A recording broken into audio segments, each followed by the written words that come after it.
Sentinel Online. Now loading all things Transformers.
To All Things Transformers, episode 50.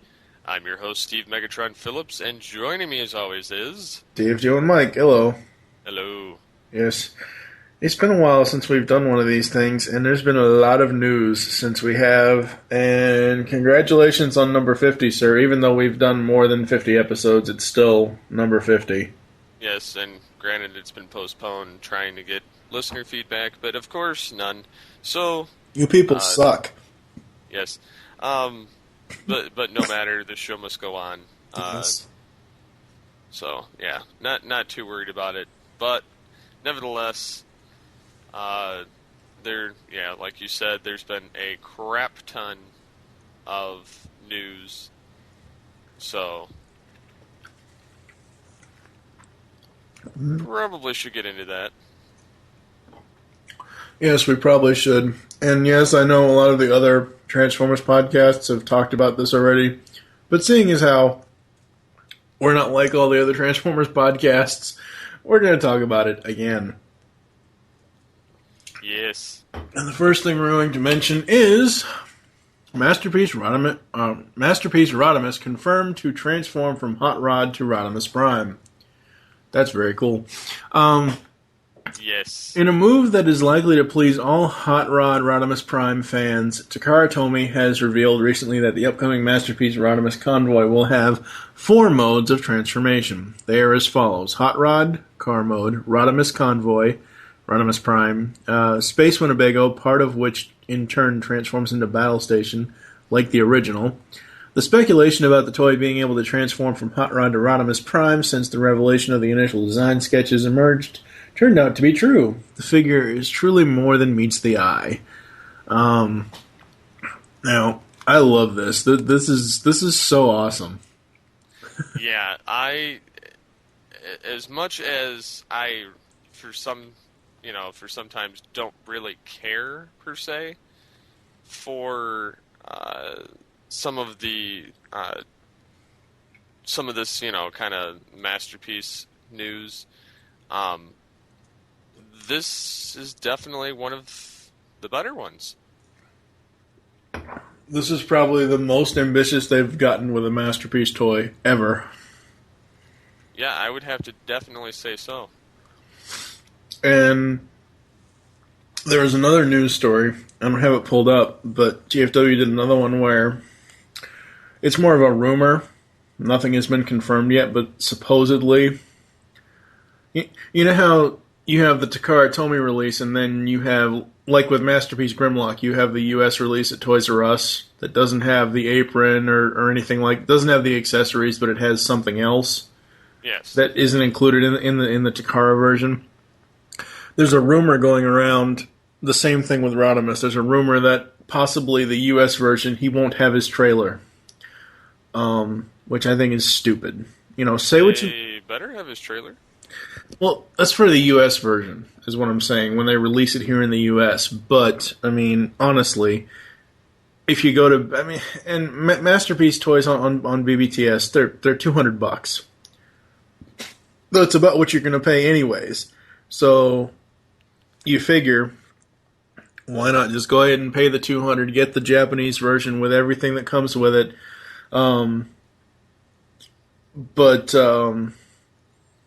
So there's that rumor going around, and it is just a rumor. We don't have any confirmation yet or anything like that.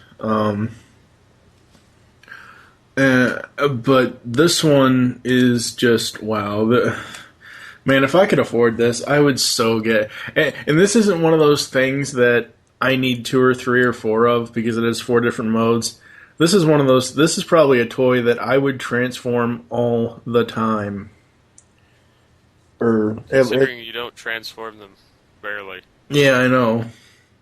But it's the funny thing. The G1 stuff, like, I think my 2 favorite G1 toys, well, at least out of the ones I still have, are Optimus and Astro Train.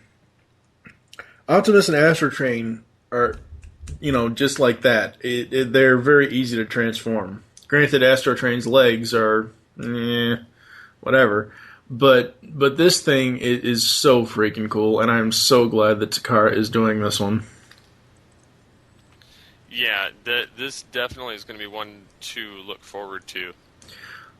Only thing that I kind of wish that there was, and I know, people are, all you Optimus Prime lovers and wish he'd never died in the movie. The only, people are probably going to lash out at me for this. I wish Rodimus would come with a Matrix. We don't know if he's coming with a Matrix or not. Yeah, that would be something that he could definitely use. Yep. But yeah, like you said, there's probably no telling if he's actually going to come with it. Yeah. Actually, there was someone, I don't remember. I'm sorry, I don't remember who you are, but someone on the tformers.com website did a little pictorial review of animated Rodimus, and this is a little side note. And one of their captions was, this toy is great, but you really, if you're a super big fan of Rodimus, you really only got this toy so we could do this. And the picture is, I'll have to send you the link later, but the picture is animated Rodimus holding the Masterpiece Optimus Matrix in his hands. Nice. Yeah. Oh man, that's great.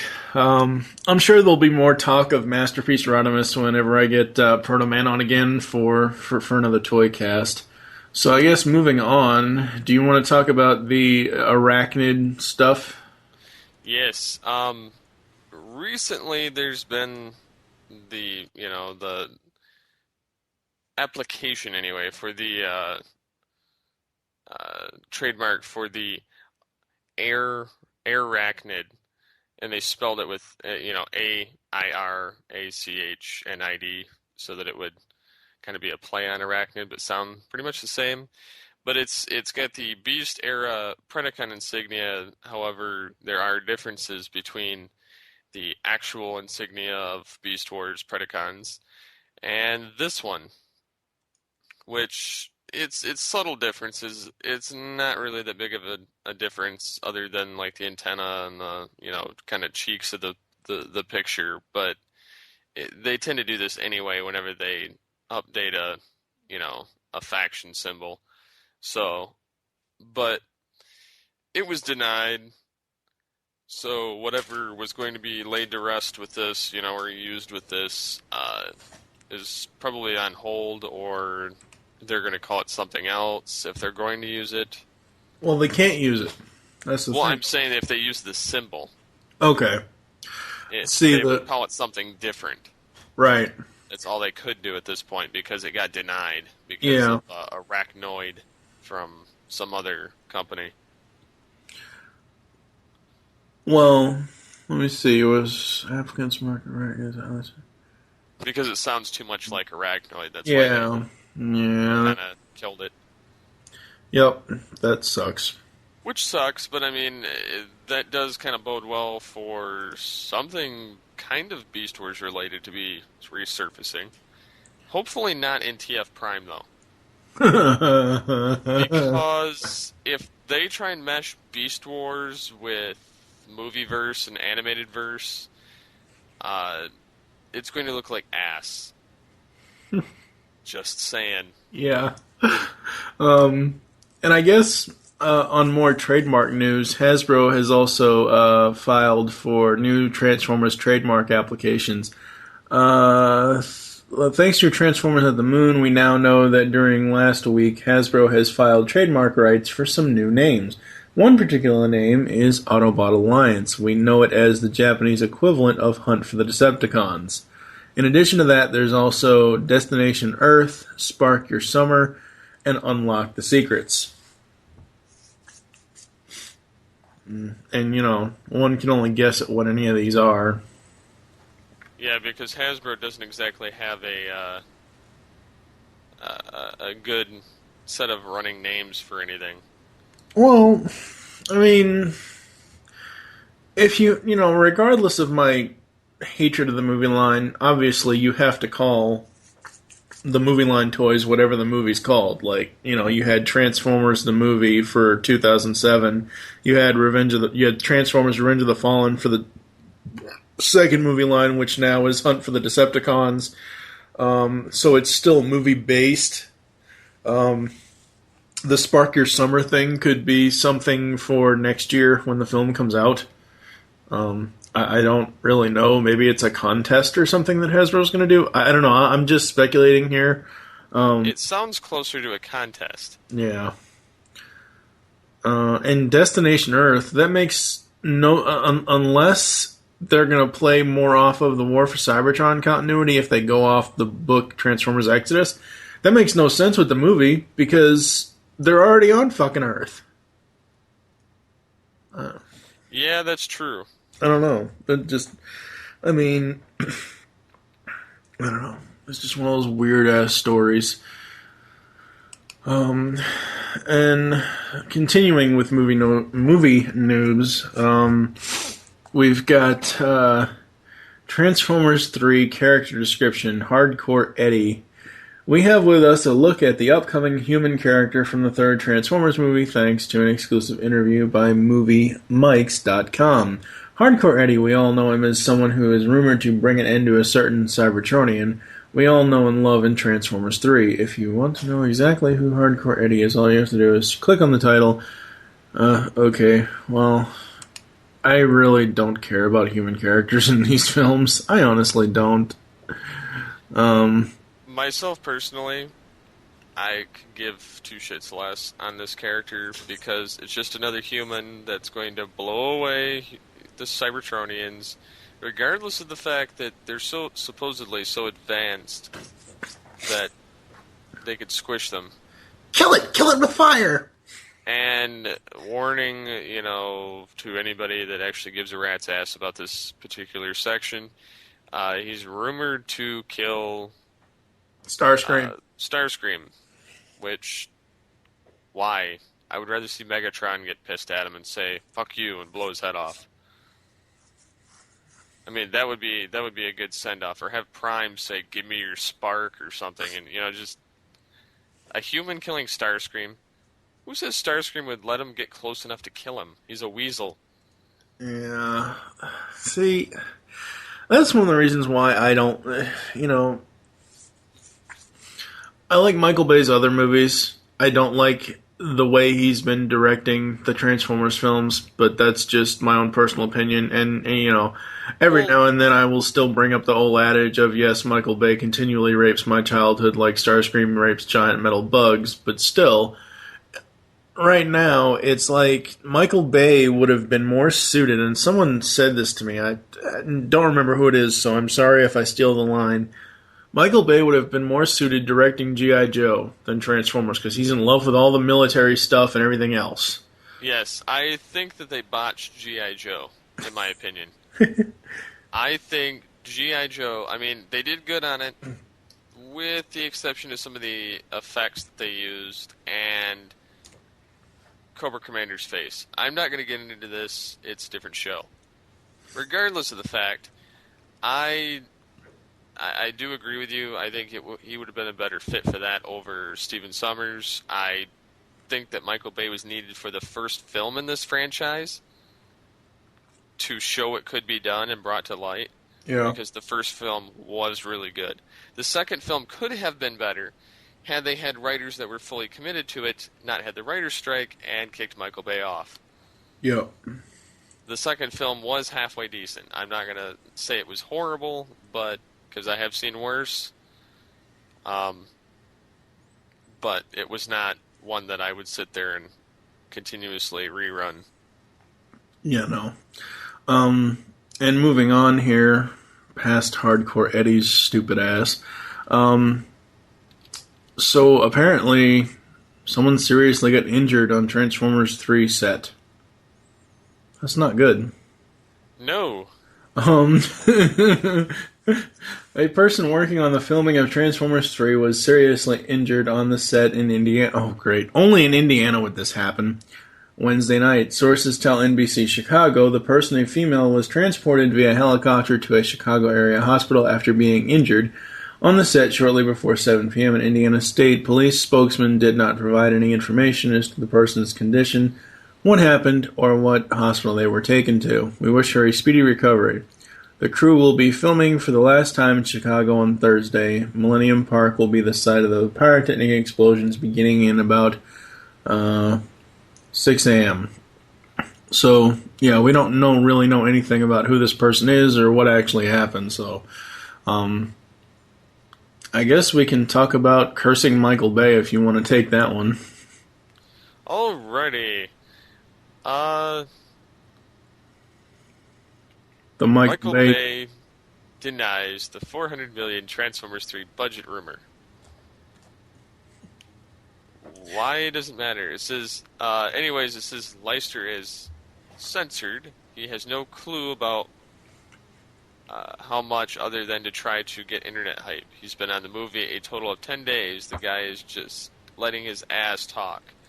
Movie is money, just above revenge. He knows not to talk about this movie. So it sounds like Michael Bay's got broken English. He's extremely pissed when he says this. He's denying the rumor, which is probably true, because somebody let the cat out of the bag. Yep. And this tells me that this is, you would think with the budget, or with this being the final film in the franchise, that he would do it right. We all know. It's Michael Bay. He doesn't do stuff right. He just blows it up real good. Yep. But I'm hoping for his sake that he ends it similar to on the lines of the first film, like as far as writing style. Yeah. Because that was a good film. Yep. If he doesn't, he's and creates another Revenge of the Fallen, I guarantee, and within 5 years, we will see another reboot of this show. Yeah. As sad as that is, I do see a reboot in the make if this bombs. Because it's all about the writing. Yep. Why don't they just hire some Generation 1 fucking writers? Because it's Michael fucking Bay. He wants people he can control. Because I have no confidence in this writer for this third film. I don't even know who the hell he is. Yeah, that's the thing. He shadow wrote half of Revenge, and but who knows how much he even wrote even then, because Michael Bay wrote part of it. Yep. The other guys wrote part of it while they were writing Star Trek. Yep. And you can tell which one they put their full effort into. Yeah. Because that film revitalized the other franchise to the point that they got signed on for a second and possible third film. Yeah. So, I mean, this Transformers 3, to me, I'm not going to go too much into it, but it looks to me like this is going to be another Revenge of the Fallen, and I'm just hoping to God that it's not. So I'm going to wait until I see trailers before I make any more, legitimate decisions on this show. Yeah. Because everything that we're getting from here on out and since the beginning of this, confirmation of this film, is going to be all rumors and speculation. There is no fact whatsoever included, other than who's in it.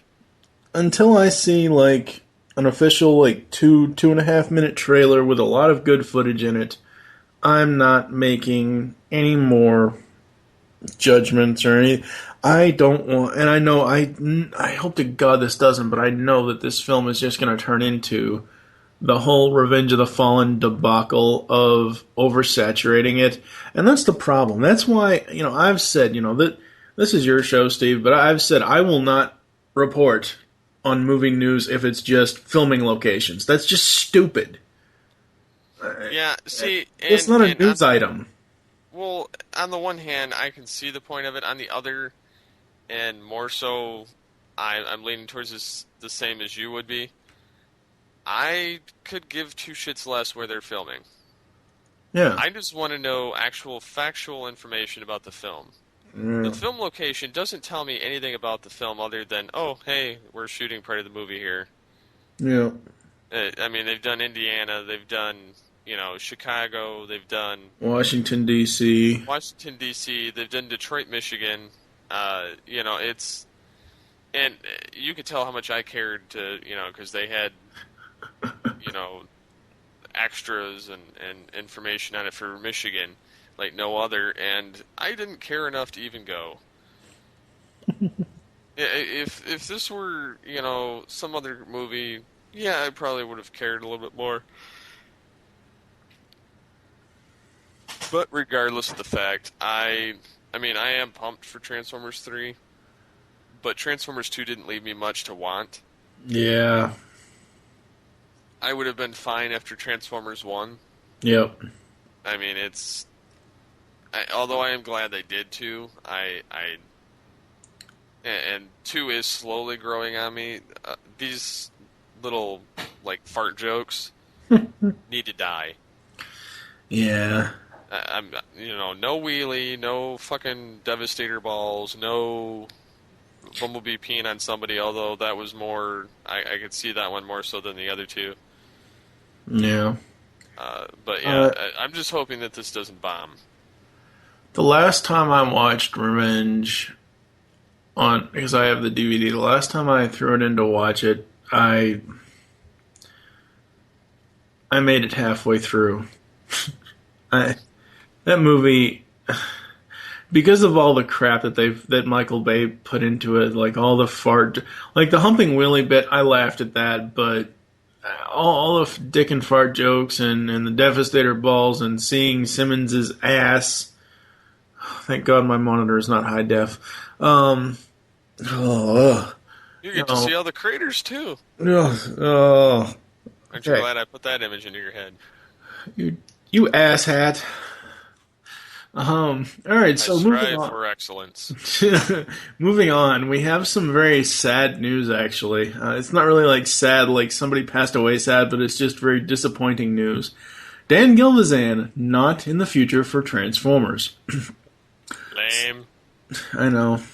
Sad news, friends. The voice of beloved and super popular Cooler in the animation series from the 1980s Pound Puppies, Dan Gilvazan, has not been approached for any upcoming roles for the Transformers, whether it be television or video game related. In an interview with 20x.com, Dan Gilvazan states that he has not been approached for a role in anything Transformers related, and he believes it is due to the fact that Volkswagen wants nothing to do with Transformers, and thus Bumblebee is forever a Camaro, and that his voice was that of the old character, not anything related to the new Bumblebee, and so he is forgotten. I think this is so stupid, but for those that don't remember or recall to any clever introduction to the story, Dan Gilvazan voiced Generation 1 Bumblebee, Hotspot, and later Goldbug and Snapdragon. Some may ask, how is this no news story considered news? Well, my friends, Dan Gilvazan is a class act, a real stand-up guy, and great with the fans and collectors. Those who attended BotCon 2004 should know what I'm talking about. Any chance to get the guy's name on the internet is a chance no one should pass up. But you never know. After all, Judd Nelson reprised his role as Rodimus, and Dan Gilvazan has reprised his role of Spider-Man in the upcoming Spider-Man Shattered Dimensions as Spider-Man 2099. Do you want Dan Gilvazan back in Transformers? Yeah, duh. That's kind of a no-brainer there. Why wouldn't people want him back? I don't know. I mean, the guy... Dan is one of those guys who... I've seen the TFCon Toronto videos from 2009 on YouTube, and he's just a class act. He tells a lot of good stories, and he's another one of those voice actors like Barry Gordon, who voiced Donatello in the original Turtle series, who doesn't really have to change his voice. I mean, G1 Bumblebee is pretty much Dan's own voice. He may go a little higher or a little lower, but I mean, it's pretty much his own voice. It's not like, Welker, where you have to change to something else. But this is kind of really sad. I mean, it is kind of sad to see, him get kind of pushed by the wayside, considering, Cullen and Welker have just been thriving on, the franchise again. Yep. And you can tell Dan would like to get back into the mix, but there's no shot in hell right now in that. Yeah, at least he's been able to regain, jump into Spider-Man stuff. Yeah.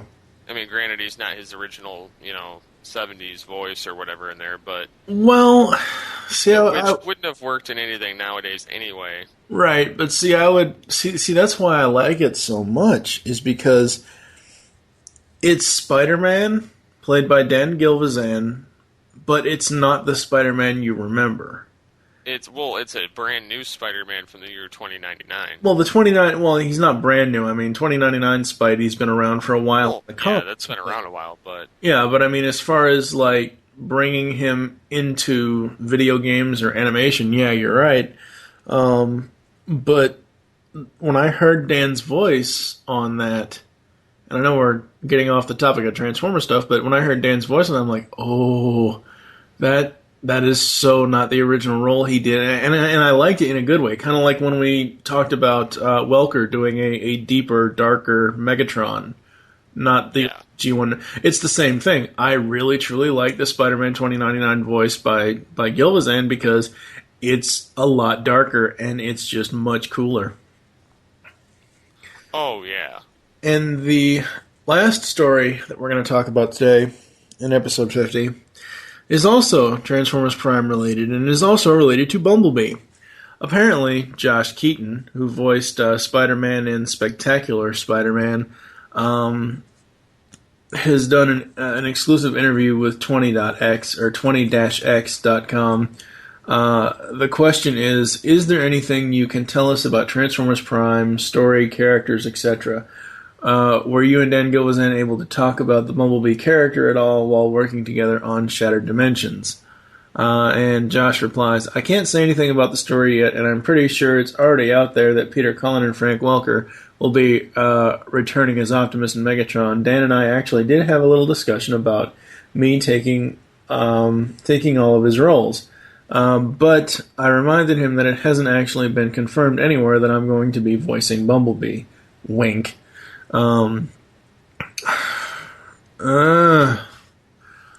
it may still be possible, but the fact of the matter is, most likely not. Yeah, Bumblebee in the new Transformers Prime is probably going to be Josh Keaton.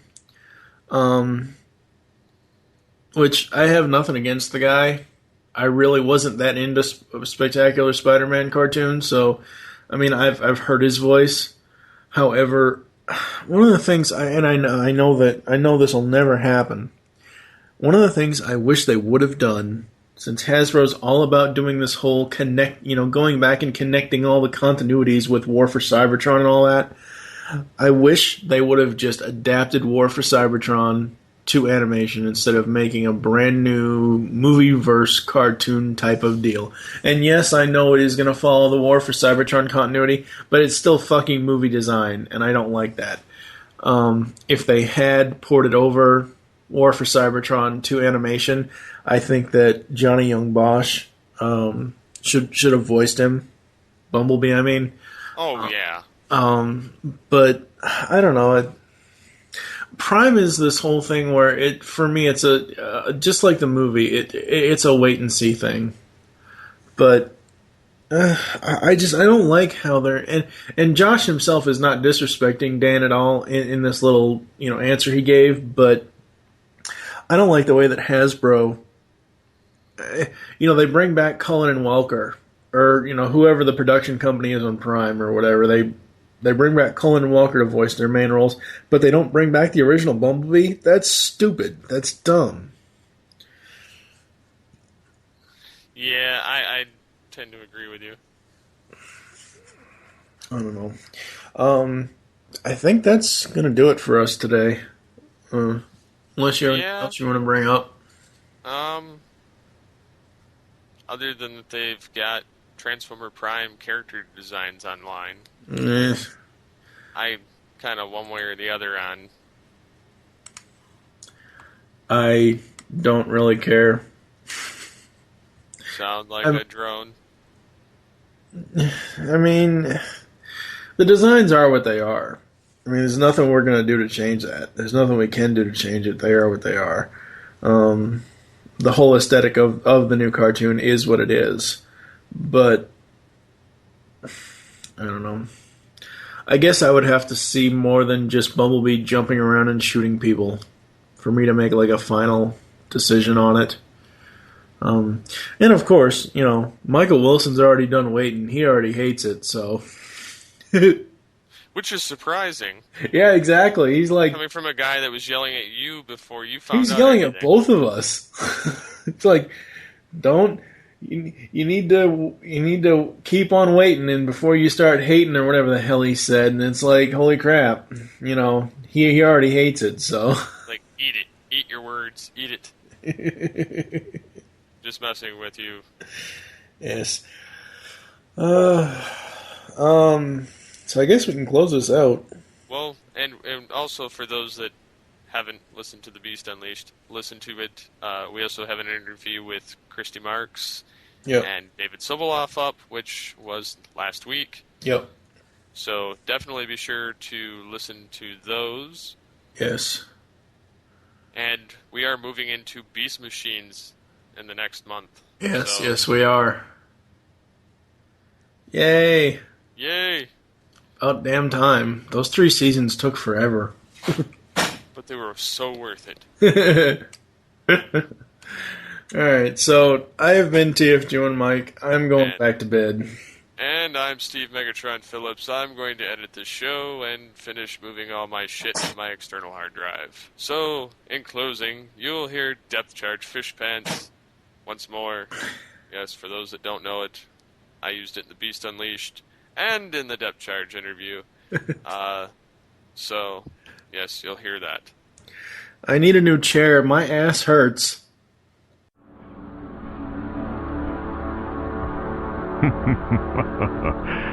Yes.